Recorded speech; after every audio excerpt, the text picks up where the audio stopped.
Terima kasih sudah klik video ini. Tapi jangan lupa guys, klik tombol subscribe karena subscribe itu gratis. Dengan subscribe kamu support channel ini terus untuk upload hampir setiap hari. Ingat, subscribe itu gratis, gak ada ruginya kamu klik tombol subscribe guys. Selamat menonton, enjoy.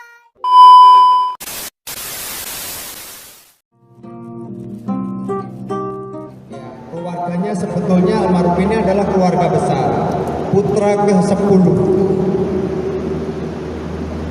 Ya, putra ke-10. Putranya itu 10. Anak yang ke-10 lahir kebetulan, dia itu lahirnya kalau orang Jawa lahir sama hari Neptunya dengan orang tuanya.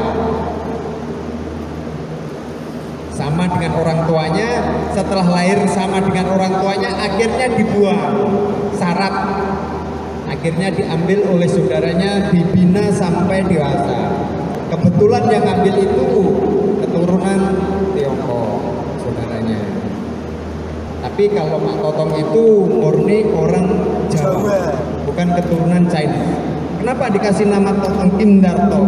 Itu karena yang ambil, yang merawat mulai kecil lahir sampai dewasa adalah orang Cina. Makanya pergaulan beliau juga banyak dengan orang-orang China.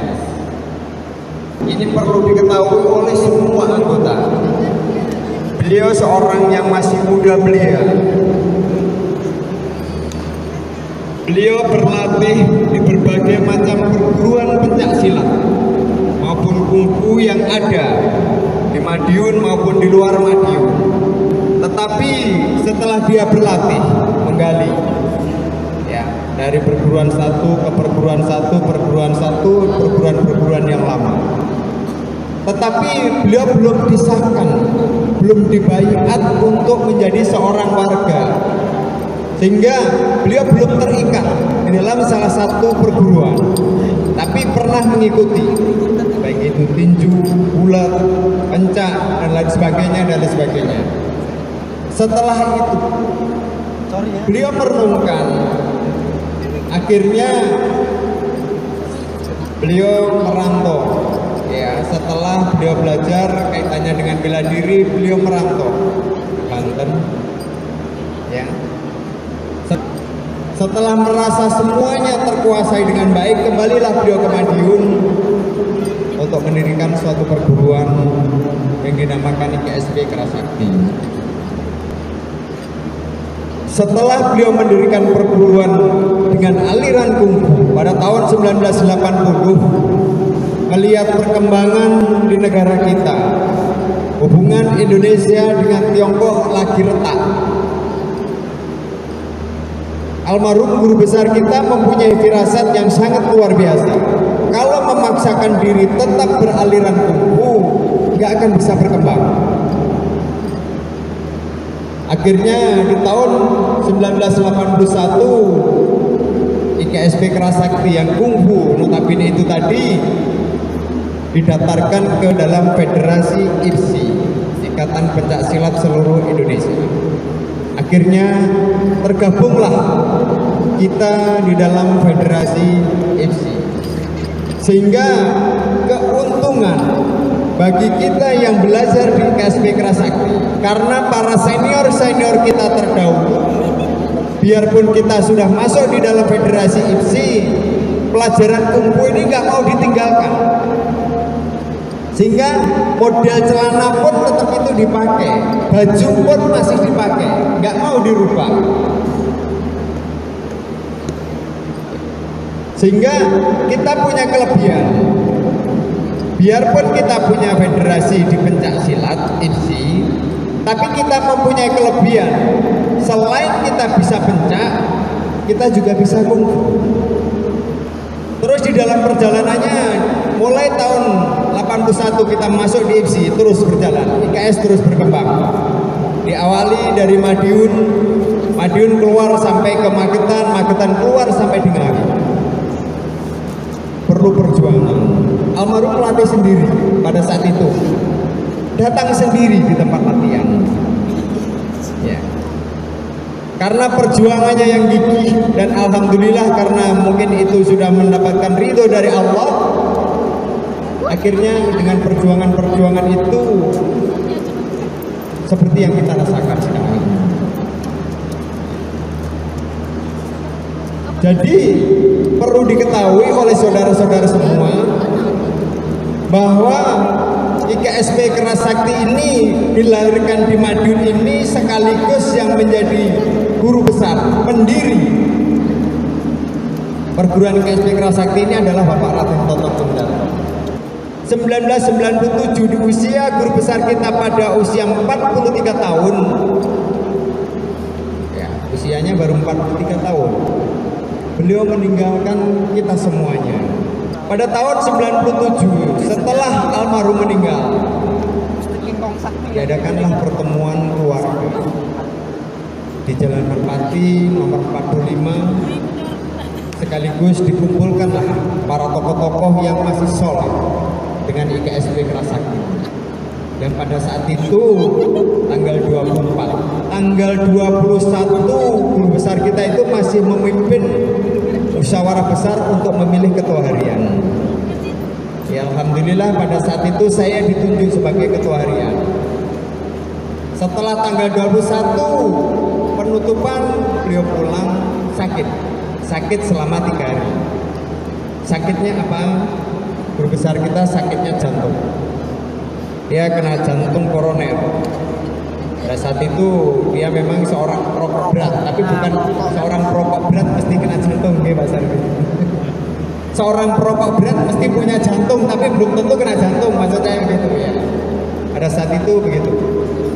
Setelah tanggal 22 masuk rumah sakit, 24 beliau menghembuskan napas yang terakhir. Saya lanjut, setelah 97 beliau meninggal dan rapat keluarga menentukan saya akhirnya diberikan amanah oleh keluarga untuk melanjutkan perjuangan daripada guru besar kita, ya, untuk melanjutkan supaya IKS ini tidak berhenti. Pada saat itu usia saya sebenarnya sudah 31 tahun. Tapi rasanya saya ini juga belum siap. Rasanya belum siap saya untuk memimpin IKSP Keras Sakti ini. Tapi karena ini merupakan suatu amanah yang harus saya jalankan, setelah 40 hari saya baru bergerak. Karena pada saat pidato terakhir saya, pelepasan almarhum ke pesemayaman terakhir, sambutan terakhir saya sampaikan pada saat itu di masa berkabung selama 40 hari. Semua kegiatan IKSP Keras Sakti dimanapun juga berada berhenti. Saya hentikan. Tidak boleh ada kegiatan untuk IKSP Keras Sakti dimanapun juga 40 hari. Setelah 40 hari rapat keluarga menentukan saya, akhirnya saya juga sedikit belajar nyocok nih awak, Jawa nyocok. Saya banyak datang ke ulama, pengasuh pondok pesantren dan lain sebagainya. Akhirnya ada laku yang harus saya lakukan. Akhirnya saya beranikan untuk memimpin IKSP Keras Sakti yang sekarang ini saudara ikuti.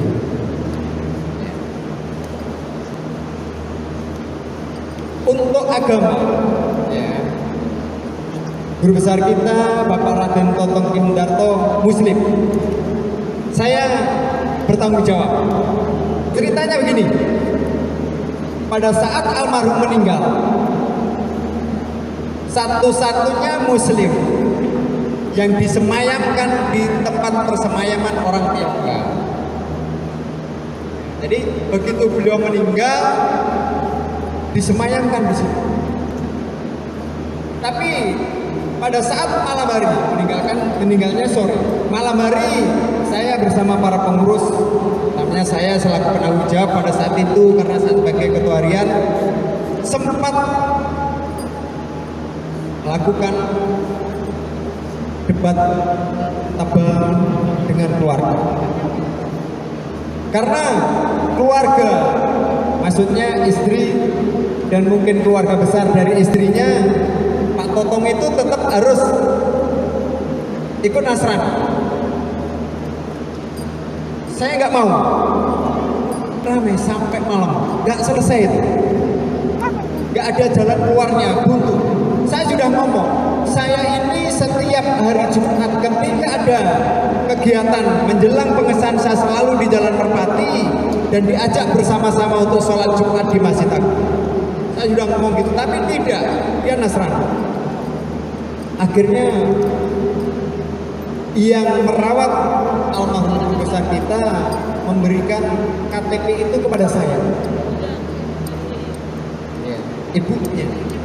Ibu yang merawat atau tentu menunjukkan KTP kepada saya. Coba Bang, ini mungkin kelihatannya ada KTP. Setelah saya lihat, benar Islam. Jadi almarhum itu agamanya Islam. Tapi memang ibu Nasrani. Jadi Pak Totong itu agamanya Islam. Dibuktikan dengan KTP yang dimiliki dan beliau juga menjalankan ibadah 5 waktu. Alhamdulillah. Setelah ketemu dengan KTP ini akhirnya apa yang terjadi? Supaya semuanya paham. Pada saat meninggalnya almarhum pada malam hari itu, begitu keluarga menyerah dengan posisi KTP dia adalah Muslim, semua keluarga dari istri almarhum tidak mau untuk merawat jenazah ini sampai ke pemakaman. Akhirnya saya beranikan diri. Ya sudah, kalau nggak mau semua tanggung jawab. Mulai malam hari ini sampai ke pemakaman sampai selamatan ya. Kalau orang Jawa pakai selamatan, nggak tahu kalau di sini. Semuanya nanti yang nanggung perguruan. Saya sampaikan begitu. Sehingga begitu selesai langsung dilepas, semuanya kita yang ngurusi. Semuanya kita yang ngurusi. Mulai pemakamannya sampai selama 7 hari kita baca surat Yasin di rumahnya. Keluarga nggak mau tahu. Gak mau tahu itu bukan karena apa-apa. Gak mau tahu itu karena memang tidak sealiran. Dia gak paham. Akhirnya selama 7 hari itu saya setiap sore menjelang maghrib saya datang ke pondok, ngambil santri di situ bersama Mbah Yainya, saya ajak ke rumahnya ngaji di situ. Sekaligus bawa kue. Ini cerita biar semuanya paham. Ternyata perjuangannya seperti itu. Sama bawa kue sendiri. Selesai sama 7 harinya, selamatan 40 hari, 100 hari, saya tarik di rumah saya. Terus untuk yang selanjutnya, teman semuanya, jadi semuanya udah paham bahwa almarhum itu adalah Muslim. Dan sekarang mungkin jenengan tahu ketika mau ada yang ke sana melihat makomnya kok di sampingnya ada salib dan sebagainya, itu kebetulan saja. Karena itu makam itu lebih dulu yang Nasrani, sehingga ada kita tidak berani untuk hilang itu. Untuk hilang itu tidak berani.